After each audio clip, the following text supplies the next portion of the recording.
Astaghfirullah. Assalamualaikum warahmatullahi wabarakatuh. Alhamdulillah wassalatu wassalamu ala rasulillah wa ala alihi wa sahbihi wa mawalah wa la hawla wa la quwata illa billahi wa ba'du. Alhamdulillah, di malam hari ini kembali kita duduk untuk bertolabul ilmi, dan kita lanjutkan kajian kita masih membahas tafsir dari juz amma, dan kita masuk pada ayat dari surah At-Tariq, in kullu nafsin lama 'alaiha hafid. Baik, a'udzu billahi minasyaitonir rajim. Bismillahirrahmanirrahim. In kullu nafsin lama, bisa juga dibaca lamma. Ada dua qiraah di sini. In kullu nafsin lamma atau lama 'alaiha hafid. Falyanzuril insanu mimma khuliq. Khuliqa mimma indafi yakhruju min bainis sulbi wat tara'ib. In kullu nafsin lama 'alaiha hafid. Setiap orang pasti ada penjaganya. Falyanzuril insanu mimma khuliq. Maka hendaklah manusia memperhatikan dari apa dia diciptakan. Khuliqa mimma'in dafiq. Dia diciptakan dari air mani yang terpancar. Yakhruju min bainis sulbi wat tara'ib. Yang keluar di antara tulang punggung atau sulbi dan juga tulang dada. Baik. Ma'asyiral muslimin yang dimuliakan Allah Subhanahu wa taala. Allah Subhanahu wa ta'ala adalah zat yang maha rahim, penyayang. Salah satu bentuk kasih sayangnya adalah Allah menjaga kita. Dan Allah Subhanahu wa ta'ala berfirman di dalam surah Yusuf ayat 64, Fallahu khairun hafidha wa huwa arhamur rahimin. Maka dialah Allah penjaga terbaik bagi kita, dan dia maha penyayang di antara hamba-hambanya yang penyayang. Kita lihat pada diri kita sendiri ketika kita berada di perut ibu kita, masih dalam segumpal air mani. Siapa yang menjaga kalau bukan Allah Subhanahu wa ta'ala? Padahal posisi segumpal mani itu belum kokoh dalam rahim seorang ibu. Makanya kita lihat kalau ada wanita hamil muda, biasanya disuruh untuk istirahat karena akan mudah keguguran, apalagi di bawah usia 4 bulan. Tetapi karena Allah Subhanahu wa ta'ala telah memberikan penjagaan, dari segumpal mani berubah menjadi segumpal darah. Kemudian Allah jaga lagi. Dari segumpal darah Allah ganti menjadi segumpal daging. Dan Allah bentuk, Allah jaga lagi. Bahkan Allah sediakan rezekinya. Kemudian setelah dia keluar dari perut ibu, kemudian menjadi bayi, Allah jaga lagi sampai dia menginjak anak-anak, remaja, dewasa, sampai seusia antum ini Allah jaga, diberikan rezeki, rumah, tempat tinggal, pekerjaan, dan begitu seterusnya. Siapa yang memberikan penjagaan ini? Allah Subhanahu wa ta'ala. Makanya Allah mengatakan fallahu khairun hafidh. Dialah sebaik-baik penjaga kita. Kalimat hafidh Di dalam ayat ini, hafid itu ada dua macam. Ulama tafsir mengatakan pertama hifdhu ar-riayati wal himayah, dan yang kedua hifdzul muraqabati.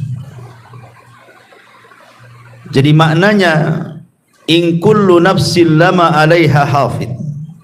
Setiap manusia, setiap jiwa itu Allah Subhanahu wa taala pastikan ada penjaganya. Yang pertama hifdzur riaya wal himayah.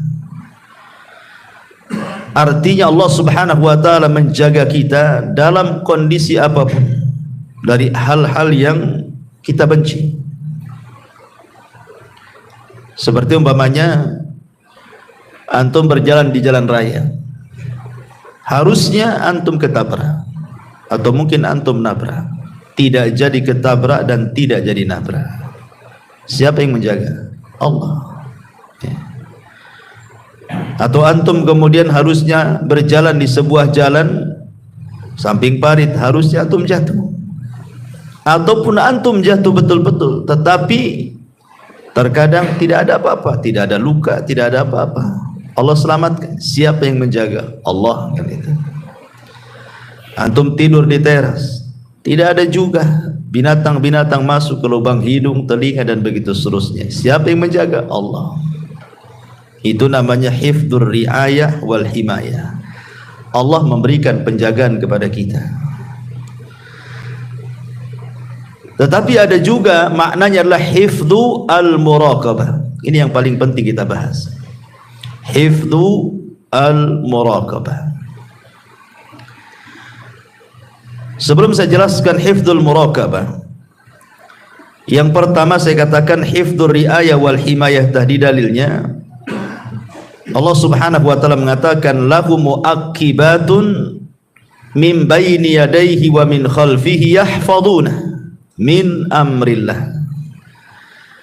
Bagi manusia ada malaikat-malaikat yang Allah tugaskan mengikutinya bergilir-gilir. Di mana? Di muka, di belakang, mereka menjaganya bi amrillah, atas perintah Allah. Jadi Allah memerintahkan malaikat untuk menjaga setiap manusia, kiri, kanan, depan, belakang, atas, bawah. Allah jaga kita. Ini namanya sekali lagi adalah hifdzu ar-riayah wal himayah tadi. Adapun yang kedua hifdzul muraqabah.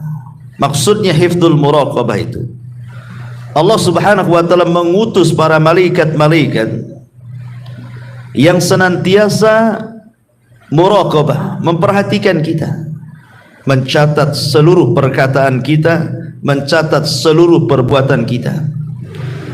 Dan ini adalah isyarat firman Allah Subhanahu wa taala, wa inna 'alaikum lahafidin kiraman katibin.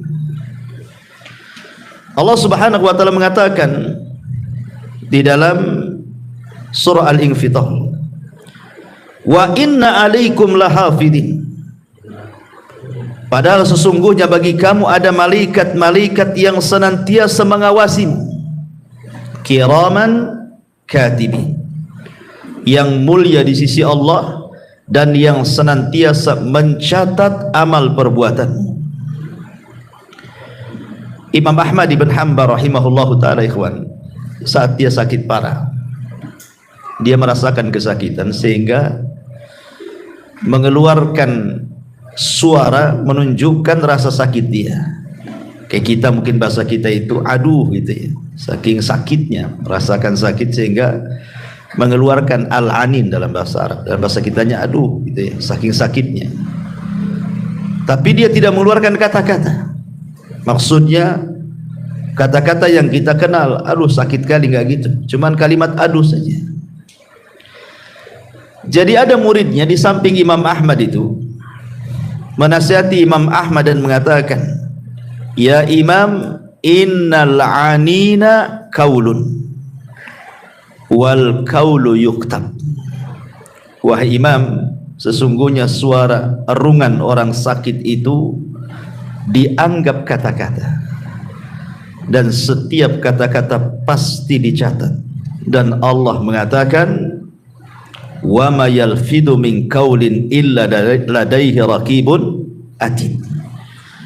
Dan tidaklah ucapan manusia kecuali dicatat oleh raqib dan atid. Langsung terdiam Imam Ahmad. Subhanallah. Ya. Padahal dia merasakan sakit luar biasa. Kalau kita bukan ngereng saja, muring-muring. Gitu ya. Imam Ahmad tidak muring-muring, artinya enggak mengeluarkan kata-kata gitu ya. Hanya adu saja. Ketika diingatkan muridnya bahwa kalimat adu adalah kalimat dan kalimat akan dicatat, langsung terdiam dia. Takut dicatat itu bagian daripada sebuah keburukan. Makanya ma'asyiral muslimin yang dimuliakan Allah Subhanahu wa taala, seseorang itu penting untuk menjaga kata-kata. Karena kalau kita melihat di masyarakat ikhwan, ada kata-kata itu sadar ataupun tidak, entah karena kejahilan atau memang tidak tahu hukumnya, terkadang dia mengucapkan kalimat tanpa sadar bahwa kalimat itu sebenarnya perbuatan dosa. Saya akan contohkan beberapa kalimat-kalimat yang suka dibicarakan di masyarakat. Seperti umpamanya kalimat-kalimat terkejut. Saya sering mendengar itu kalimat astaga. Pernah mendengar? Ada lagi ditambah astaga naga. Kok ada naganya pun ada. Gitu. Coba. Orang terkejut bilang astaga. Mungkin astagfirullah itu maksudnya gimana itu? Saya sering dengar itu kalimat seperti itu. Ya. Apa maksudnya? Siapa astaga ini? Disebut-sebut pula astaga. Kalau astagfirullah mungkin kan itu ya. Tapi ada juga yang kemudian maksudnya baik, tapi salah meletakkan makna. Contoh umpamanya kalimat subhanallah dengan masya Allah, ya kan? Subhanallah itu berarti maha suci Allah. Seharusnya diucapkan ketika melihat atau mendengar sebuah keburukan atau hal-hal yang tidak baik. Jadi kalau antum mendengar, melihat hal-hal yang buruk atau tidak baik, ucapkan subhanallah. Ya. Tapi kalau seandainya antum melihat sesuatu yang baik ataupun mendengar sesuatu yang indah, sesuatu yang enak didengar, maka kita akan masya Allah. Jangan pula ditukar kan itu. Masyarakat tukar-tukar ya. Kalau lihat yang baik subhanallah katanya. Bukan subhanallah, masya Allah. Mana dalilnya? Suatu ketika Nabi SAW mendekati Abu Hurairah radhiyallahu an. Abu Hurairah ini lagi junub, ya. Dan dia tidak mau ke majelis Nabi, malah menjauh, pergi gitu. Jadi oleh Nabi SAW dipanggil, ada apa engkau wahai menjauh wahai Abu Hurairah? Kenapa engkau menjauh dariku? Kata Abu Hurairah. Kata Nabi SAW. Kata Abu Hurairah, saya sedang junub wahai Rasul. Saya sedang junub wahai Rasul. Apa kata Rasul? Subhanallah, innal mu'min la yanjus. Wahai Abu Hurairah, subhanallah, maha suci Allah, seorang mukmin itu tidak najis. Kan Rasul melihat sesuatu yang tidak suka, Abu Hurairah pergi kan. Rasul mengatakan subhanallah, ya kan? Artinya sesuatu yang kita tidak suka melihatnya atau mendengar sesuatu yang tidak suka, ucapan subhanallah.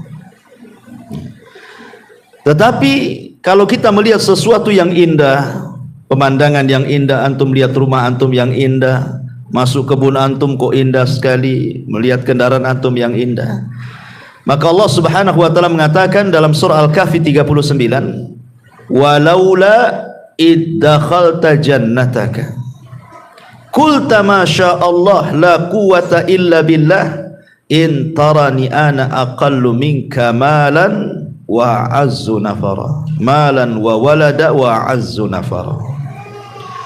Dan mengapa ketika engkau memasuki kebunmu tidak mengucapkan masya Allah, la quwwata illa billah, sungguh atas kehendak Allah semua ini terwujud, ya. Tidak ada kekuatan kecuali atas pertolongan Allah, sekalipun engkau anggap harta dan keturunanmu lebih sedikit daripada diri. Keturunanku lebih sedikit daripada dirimu. Ini kan juga salah letak juga kan itu. Tapi oke lah, mungkin karena tidak paham. Kadang orang tertukar-tukar nih antara subhanallah dengan masya Allah.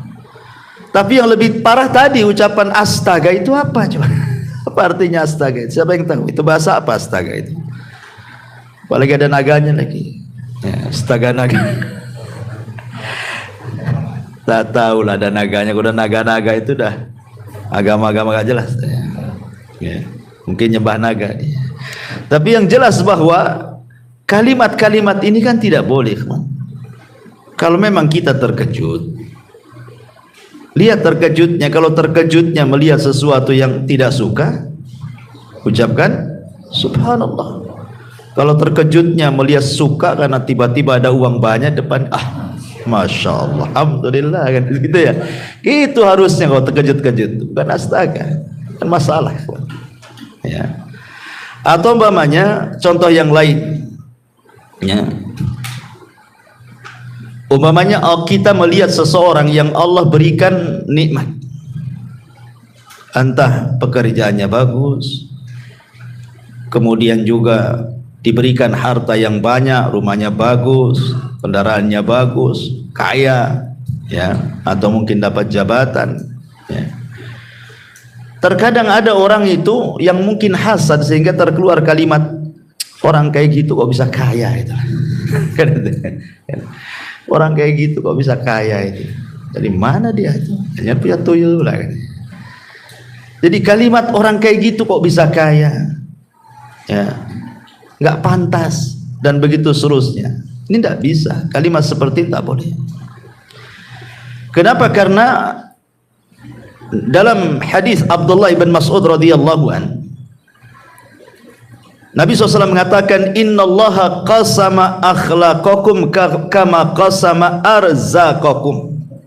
Allah subhanahu wa ta'ala sudah membagi akhlak kalian itu seperti membagi rizki-rizki kepada kalian. Kita kan tidak tahu urusan orang,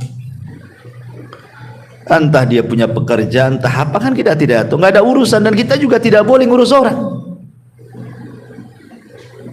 Makanya Al-Imam Ibnu Katsir rahimahullah ta'ala ketika memberikan catatan kepada surah Asy-Syura ayat 27, walau basatallahu rizqa li ibadi la baghaw fil ardi walakin yunazzilu biqadari ma yasha innahu bi ibadihi khabirun basir.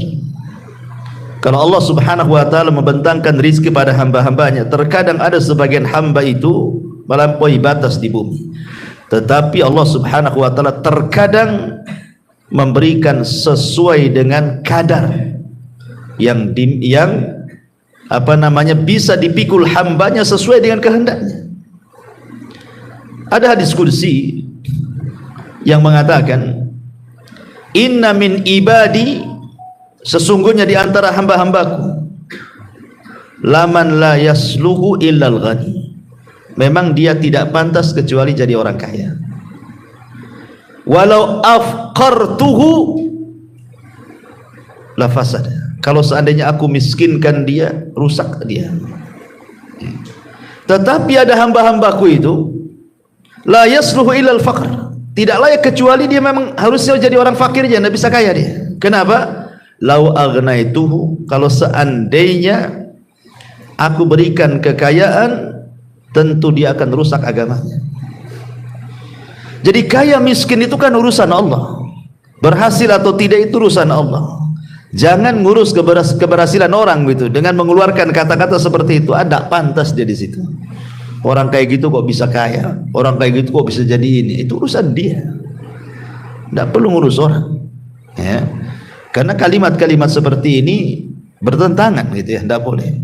Ini contoh kedua. Contoh ketiga, atau sebaliknya, melihat orang kena musibah, entah bengkrak usahanya, entah kena penyakit badannya, entah kemalangan badannya, dan begitu seterusnya. Pokoknya melihat orang itu diberikan ujian, ekonominya, keluarganya, badannya, dan begitu seterusnya. Dengan kematian, dengan kekayaan, dengan dengan kefakiran, dengan gulung tikar usahanya dan lain-lain. Tiba-tiba kemudian kita nyeletu gitu kan. Kasihan ya kan itu. Sering kita ngomong bilang kasihan sama orang, kasihan kali dia gitu. Ikhwan, antum harus paham bahwa Allah memberikan musibah itu karena ada beberapa sebab.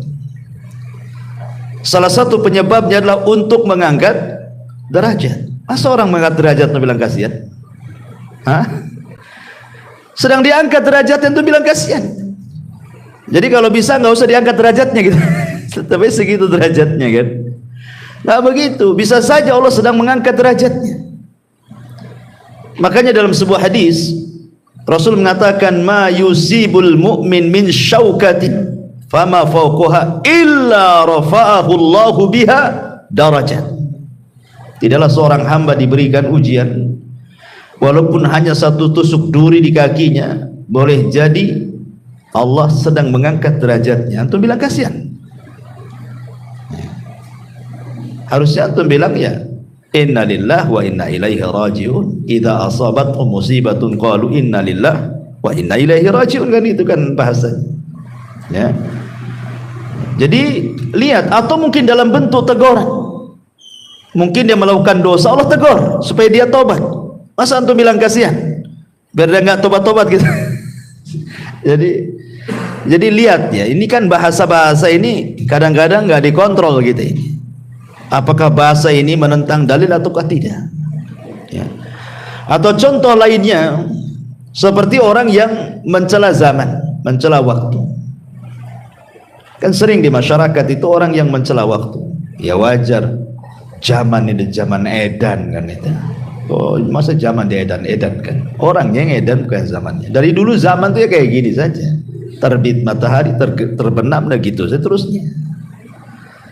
Jadi ada orang-orang itu yang mudah mencela waktu.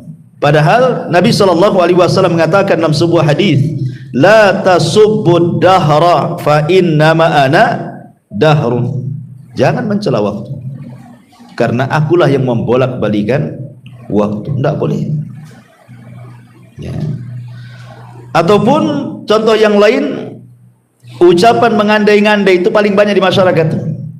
Ucapan mengandai-ngandai itu, andai anakku tidak keluar gak ketabrak dia.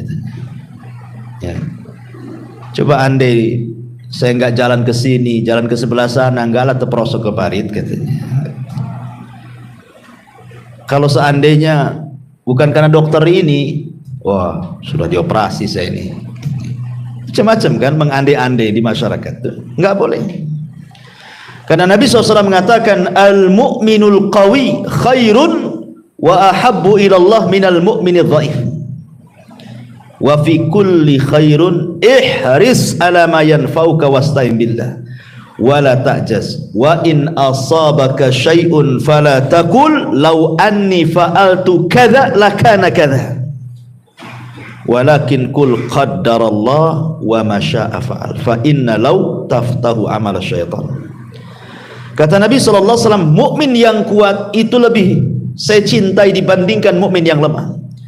Dan pada tiap-tiap sesuatu itu ada kebaikannya. Maka ambillah dengan semangatmu apa yang bisa bermanfaat untuk dirimu, kemudian tambatkan pertolongan kepada Allah. Jangan lemah. Dan apabila musibah menimpamu, jangan mengatakan kalau seandainya aku tidak melakukan ini tentu tidak terjadi itu. Karena kalimat seandainya, andai-andai itu adalah membuka pintu syaitan, kata Rasul.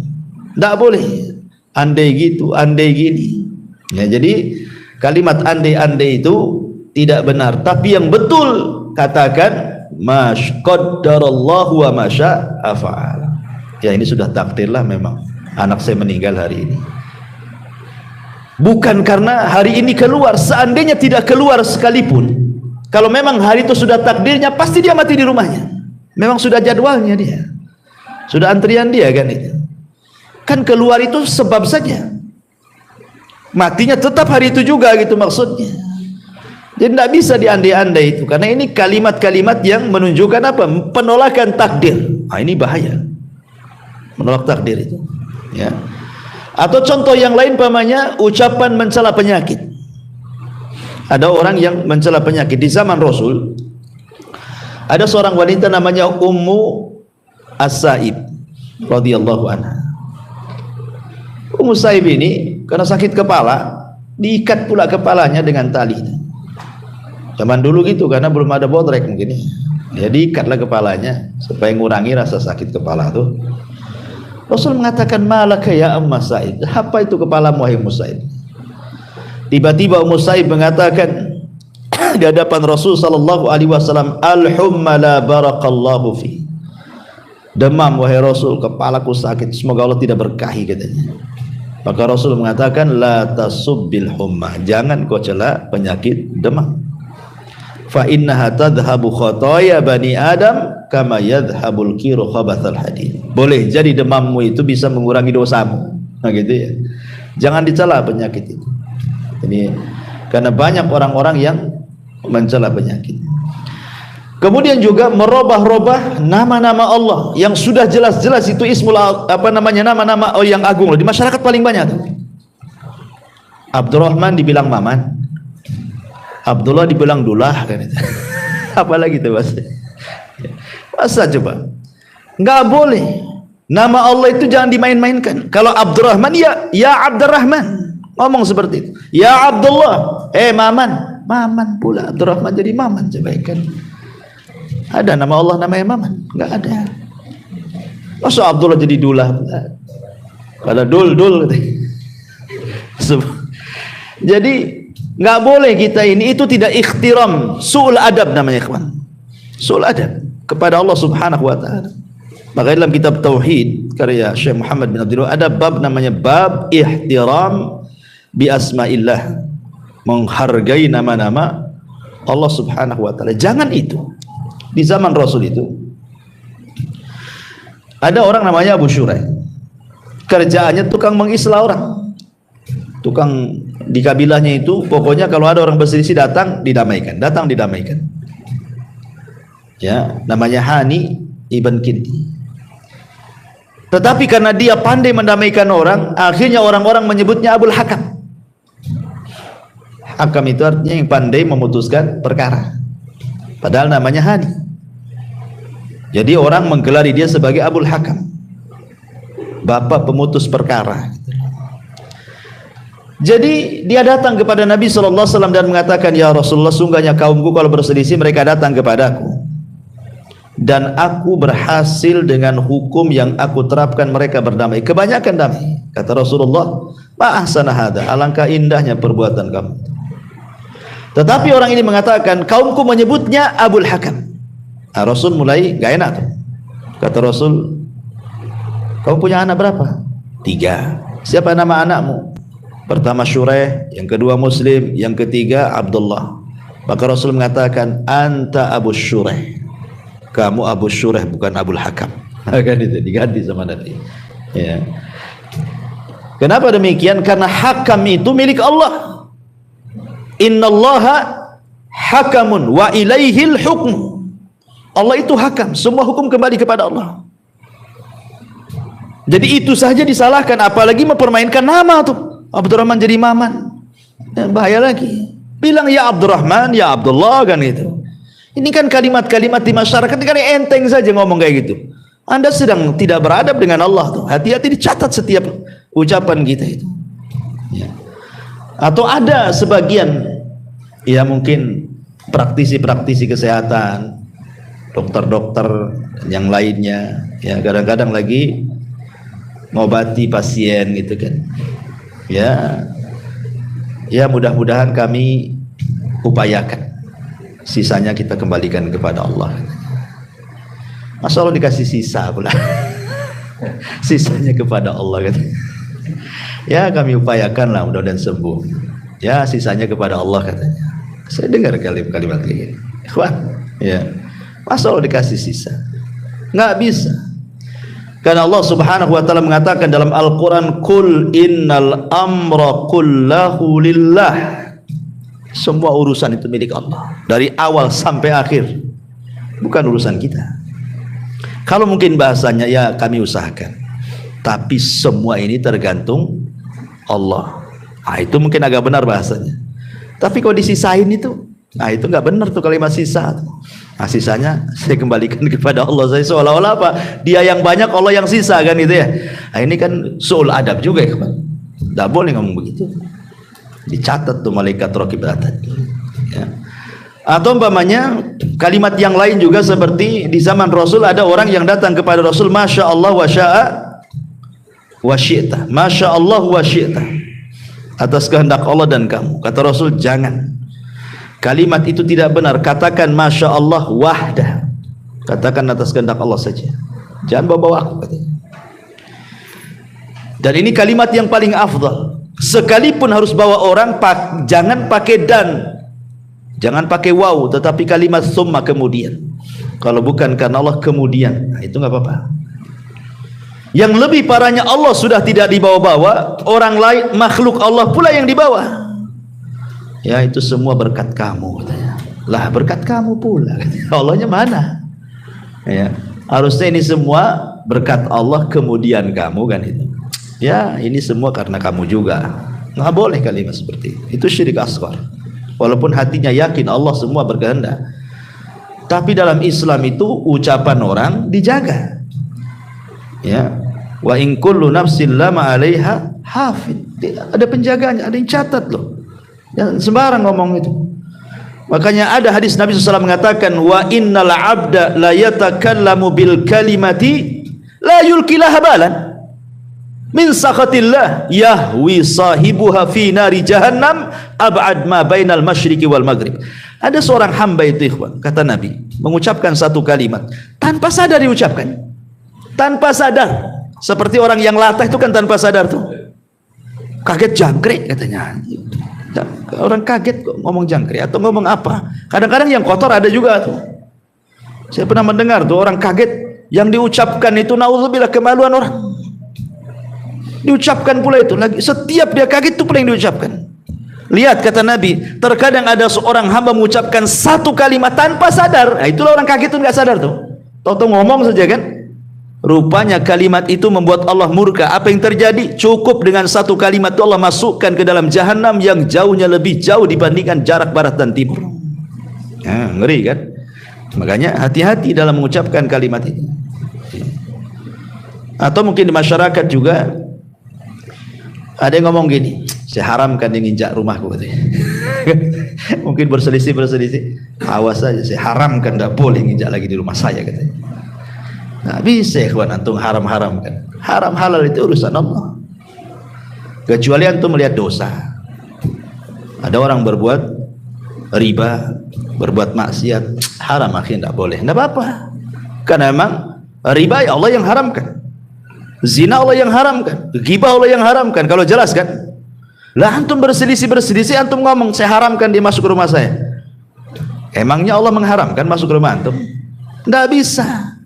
Makanya Allah Subhanahu wa taala katakan dalam Al-Qur'an, wala taqulu lima tasifu alsinatikum al-kadhiba hadza halalun wa hadza haram.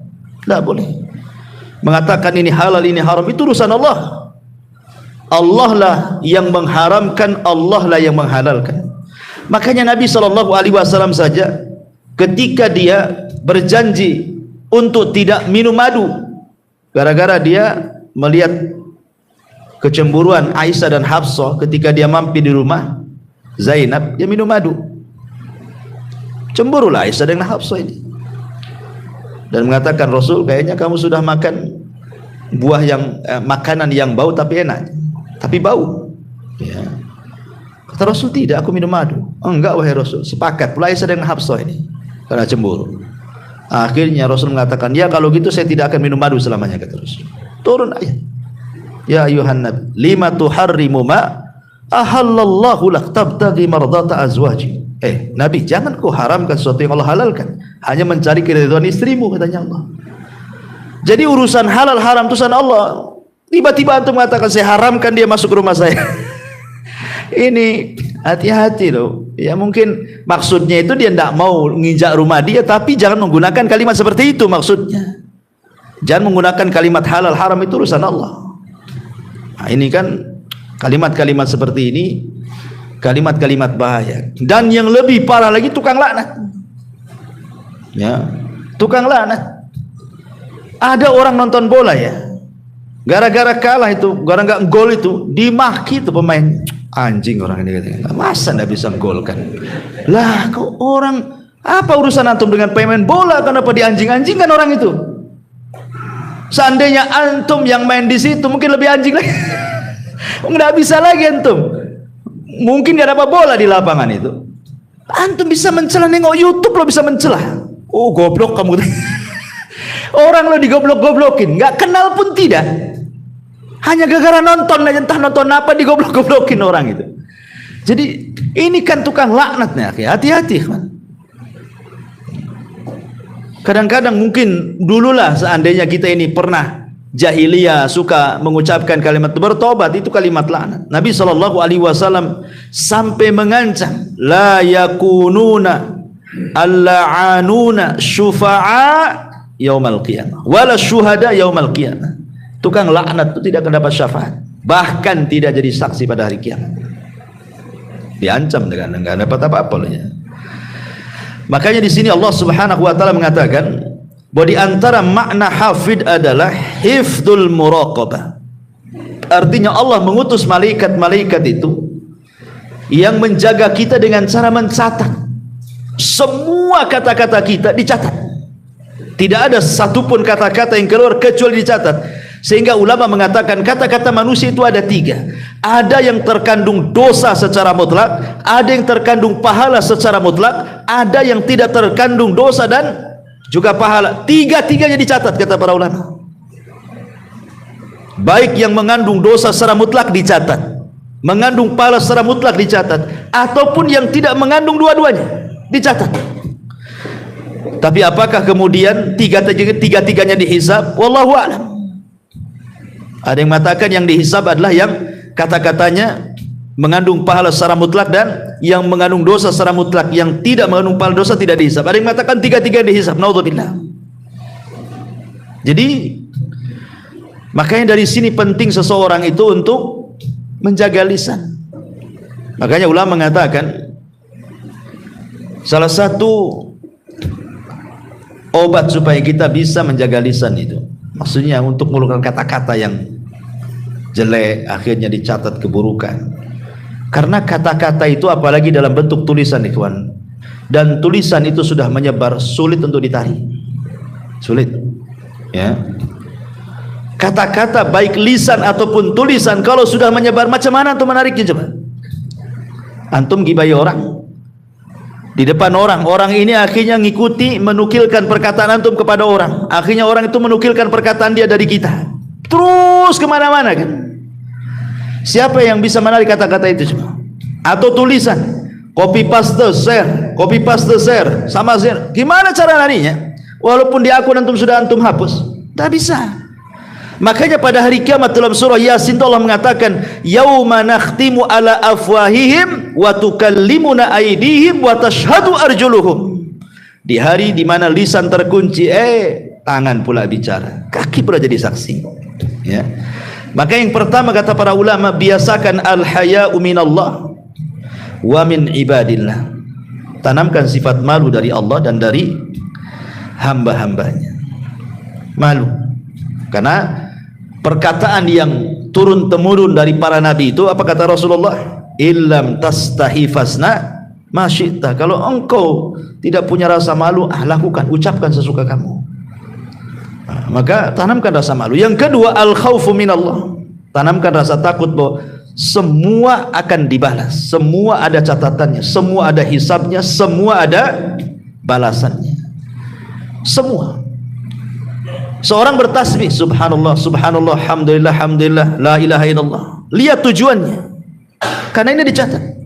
Kalau tujuan antum beribadah, berzikir kepada Allah Subhanahu wa taala, dapat pahala. Tapi kalau umpamanya tujuannya hanya takabur, ijab, menyombongkan diri saja, semua pun akan dicatat. Walaupun sama-sama ucapannya loh. Sama-sama tasbih, tahmid, takbir itu kan ucapan bagus sebenarnya, itu kan zikir gitu ya. Tapi itu saja dilihat siapa pengucapnya coba.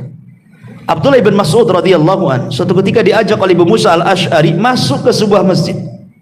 Di masjid itu banyak halaqah memutar. Kemudian bawa batu. Tasbih sekian kali dihitung pakai batu 100 kali. Takbir 100 kali. Ini 100 kali. Nanti dipindah lagi batunya ke sebelahnya. Begitu terus. Kata Abdullah bin Mas'ud ini, kalian ini apa? Lihat loh Nabi, pakaiannya aja masih bagus, belum robek. Bencana nggak ada yang pecah. Kenapa kalian melakukan yang tidak diajarkan Nabi? Apakah kalian lebih berpetunjuk daripada agama Nabi? Ataukah sengaja kalian membuka pintu kesesatan? Syahidnya kata Abdullah bin Mas'ud, uddu sayyiatikum wa ana dhaminun alla yadhi'a min hasanatikum. Hitung kesalahan kalian dan saya jamin kebaikan kalian tidak akan hilang. Kenapa disuruh menghitung kesalahan coba? Tidak menghitung kebaikan. Kenapa kalimatnya hitung kebaikan kalian? Ya, kenapa hitung kesalahan kalian? Saya jamin kebaikan kalian tidak akan hilang. Hitung kesalahan kalian. Karena kesalahan itu biasanya mudah diingat. Dan kebaikan itu kadang-kadang kita tidak tahu karena pahala kebaikan itu kan dilipat gandakan.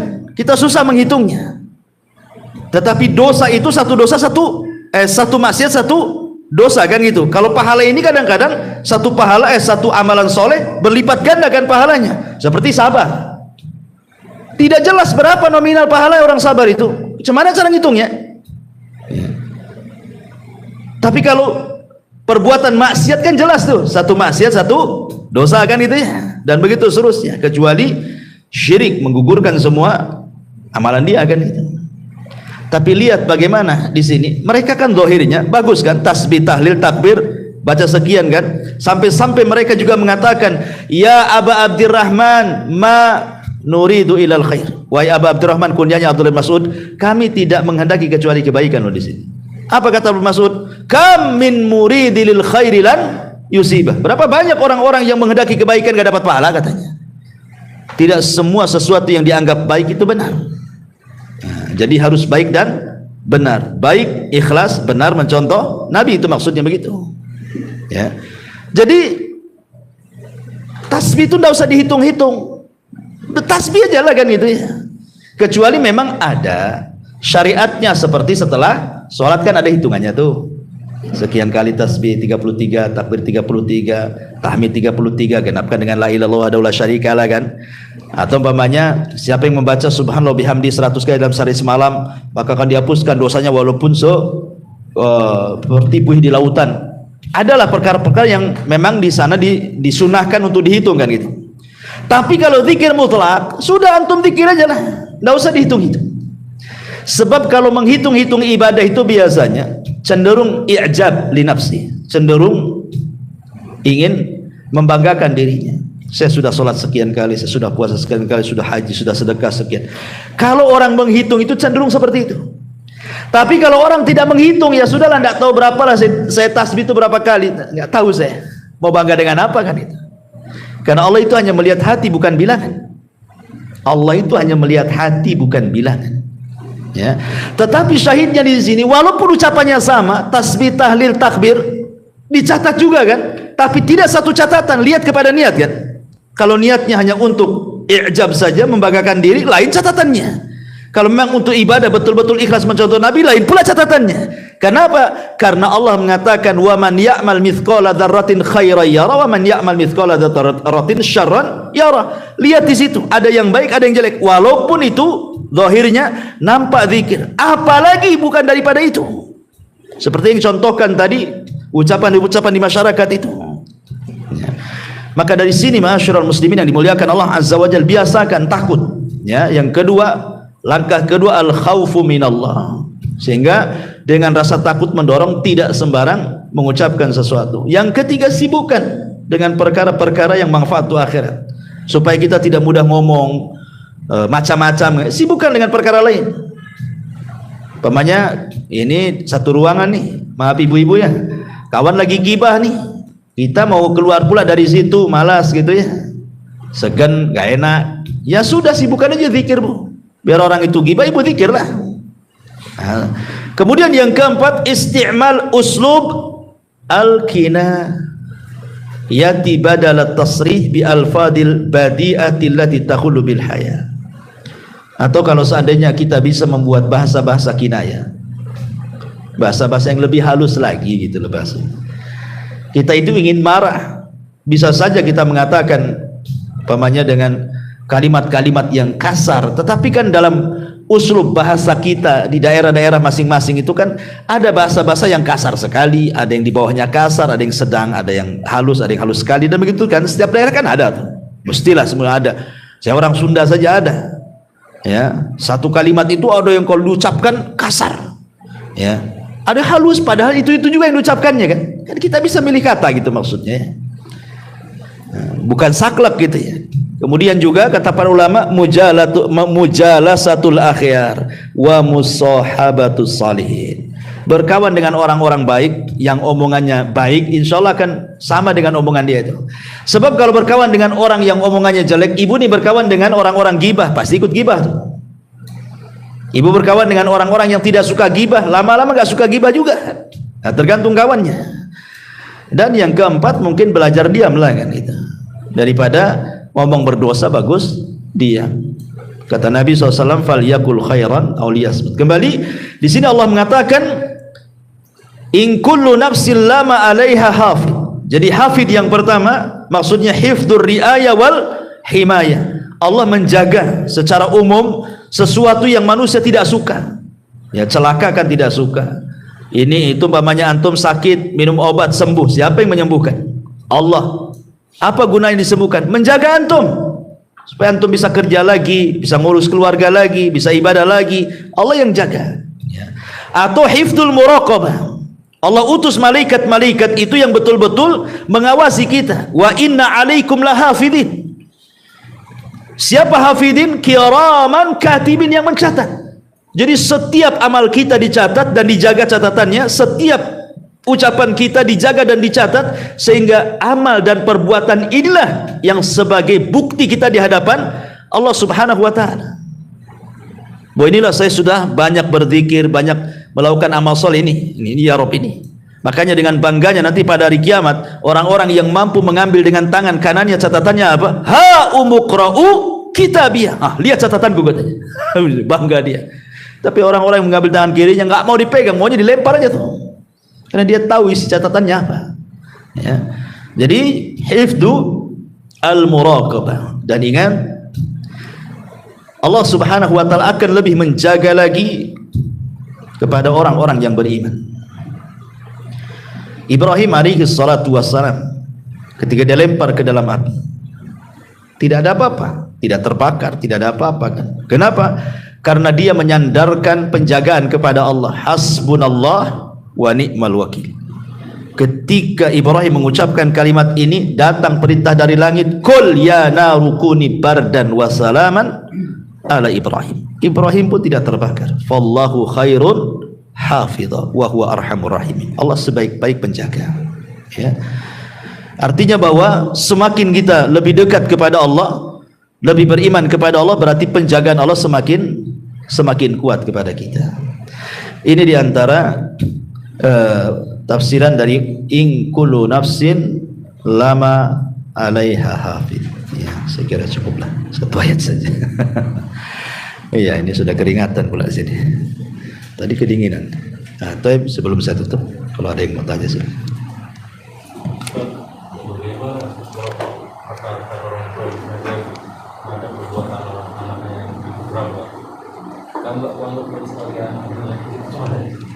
Nggak boleh.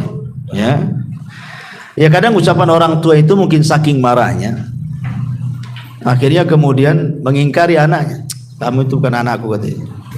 Oh itu anaknya kok. Wah bukan anaknya pula. Emang udah tes DNA apa? Ya. Nggak boleh orang tua itu, sekali lagi, bahwa da'watul walid liwalidihi mustajab. Doa orang tua kepada anak itu mustajab. Ingat cerita Jures. Dia sedang sholat sunnah, bukan sedang kerja, bukan karena nakal. Dia sedang sholat sunnah, dipanggil sama ibunya. Akhirnya tak mau pula dia datang kepada panggilan ibunya. Alasannya apa? Pusing Jures, saya lagi sholat nih. Ini hak Allah. Satu sisi ibu pula manggil, ada pula hak orang tua. Nimbang, nggak benar lah, hak Allah lebih saya utamakan. Tetap dia sholat. Padahal secara hukum dibatalkan sholatnya karena panggilan orang tua itu wajib, sholat sunnahnya sunnah sana. Sunnah saja kan, al wajib lebih dahulukan dibandingkan yang sunnah kan itu. Tapi Jurayj karena dia tidak tahu ilmunya, sampai ibadah terus karena Jurayj itu sholat terus dia, tidak berhenti sholatnya. Akhirnya lain waktu ibunya manggil sholat lagi, tetap aja dia dengan sholatnya. Kesempatan lain sholat lagi, dipanggil lagi, marahlah ibunya. Akhirnya ibunya berdoa, ya Allah jangan kau wafatkan anakku si Jurayj sampai kau pertemukan dengan pelacur, katanya. Terlontar kalimat seperti itu. Ikhwan, ya, zalim kepada orang saja, menyakiti orang, kalau dia sampai berdoa kepada Allah mustajab, ikhwan. Apalagi sama orang tua. Sampai seorang saya bercerita, ada seorang dokter. Dokter ini paling hebat di mustasfa, di rumah sakit itu udah paling hebat, sudah mengeluarkan karya-karya, pokoknya ilmunya paling hebat lah di rumah sakit di antara rekan-rekannya itu, sehingga dia sombong. Akhirnya kemudian dia suka menyakiti hati rekannya dengan kalimat-kalimat yang kasar. Akhirnya rekan ini merasa sakit hati. Tiba-tiba dia berdoa kepada Allah Azza wa Jalla, orang yang disakiti ini. Tengah malam, sepertiga malam dia menengadahkan tangan ke ya Allah, sebagaimana kau berikan dokter itu kecerdasan karena kedua matanya. Dan orang cerdas karena banyak baca kan itu. Sebagaimana kau berikan kecerdasan kepada dokter itu dengan kedua matanya, ya Allah butakan matanya. Akhirnya Allah mustajab doanya. Beberapa waktu kemudian entah kenapa matanya sakit, kemudian diobati sampai dioperasi nggak ketertolong, buta lah mata dokter itu, buta. Ini doa mustajab kan, orang yang zalim. Akhirnya pulang buta. Awalnya istrinya yang mau merawat dia, namanya suaminya, sehari, 2 hari, setahun, 2 tahun, 3 tahun, 4 tahun. Lama-lama bosan juga istrinya. Apalagi uangnya habis karena untuk perawatan suaminya. Buta, orang buta nggak bisa kemana-mana. Ya. Akhirnya kemudian istrinya mulai datang setan ngasih was-was, disuruh dibuang ke panti jompo. Sudah tua, dibuang ke panti jompo suami yang buta. Akhirnya udah lama-lama di panti jompo, minta cerai, habis dunianya. Jadi suatu ketika dia sedang berjalan, ketemulah rekan sesama dokter. Zaman dulu dia masih di atas angin itu. Kemudian rekan dokternya mengatakan, wahai dok, kira-kira kalau seandainya Allah berikan sesuatu kepadamu, apa yang kau hayalkan? Kata dokter, demi Allah, seandainya aku tidak diberikan kecerdasan, tidak diberikan karya, jadi orang awam saja tidak apa-apa, tapi Allah berikan pandangan mata kepada aku, hanya minta itu saja. Gak apa-apa aku bodoh kayak orang-orang awam, tidak perlu jadi dokter, jarang, gak apa-apa, yang penting aku bisa melihat, katanya. Ya kan? Nah, apalagi ini Jurayj ini kan cerita orang tua ini. Orang tua disakiti, kawan. Ya betul-betul didatangkan pelacur akhirnya kan menggoda Jurayj. Sampai akhirnya pelacurnya berzina dengan penggembala, hamil, melahirkan, dituduh pula si Jurayj yang menghamili. Digempur tempat ibadahnya, hampir dibunuh si Jurayj. Kalau bukan Allah menjaga Jurayj ini. Sebelum dibunuh dia mengatakan, kembalikan tuh si bayi-bayi yang kau tuduhkan tuh anakku, katanya. Cubit. Dicubit akhirnya, man abuk, siapa bapakmu? Tiba-tiba ngomong pula bayi ini, bapak saya penggembala kambing. Coba kalau bayi-bayi hasil zina bisa bicara, ya kawan, hati-hati antum. Man abuk, katanya. Semua kena. Masyaallah muslimin yang dimuliakan Allah Azza wa Jalla. Jadi sebaiknya kalau kita sebagai orang tua, memang terkadang ada orang tua itu saking marah sekali kan gitu. Ya ini juga nasihat kepada saya, antum tuh siapapun gitu. Ya harus berusaha lah. Kadang-kadang kita juga, saya juga kadang-kadang kalau terlampau ini kadang nyesal juga kan itu. Ada terpaksa ngomong, nyesal juga setelahnya. Memang harus dibiasakan. Dibiasakan. Artinya kalau kita semarah apapun itu, kalau bisa orang tua itu tafaul saja. Tafaul itu maksudnya ucapkan kalimat baik, mudah-mudahan bisa membalik 180 derajat anak kita. Tafaul. Anak tuh nakalnya luar biasa. Secara logika susah dia sadar. Apalagi anak tanggung-tanggung tuh biasanya tuh, nakal-nakal tuh. Anak SMP itu tanggung-tanggung tuh yang kurang ajar biasanya. Gitu ya. Tafaul saja, mudah-mudahan dengan tafaul itu Allah robah 180 derajat. Yang kita anggap mustahil anak itu bisa berubah, tapi Allah bisa memungkinkan. Betapa banyak kok anak-anak nakal berubah, akhirnya dia pula anak yang berbuat baik sama orang tuanya. Al-tafaul itu maksudnya kalau dia nakal, ucapkan kalimat doa. Seperti yang dilakukan ibunya Sudes, ya. Ketika Imam Sudes dulu mau nakal, disebutkan dalam biografinya. Daripada kau nakal Sudes, kau masuk ke haram, kau jadi imam di sana. Kau jadi imam. Ya.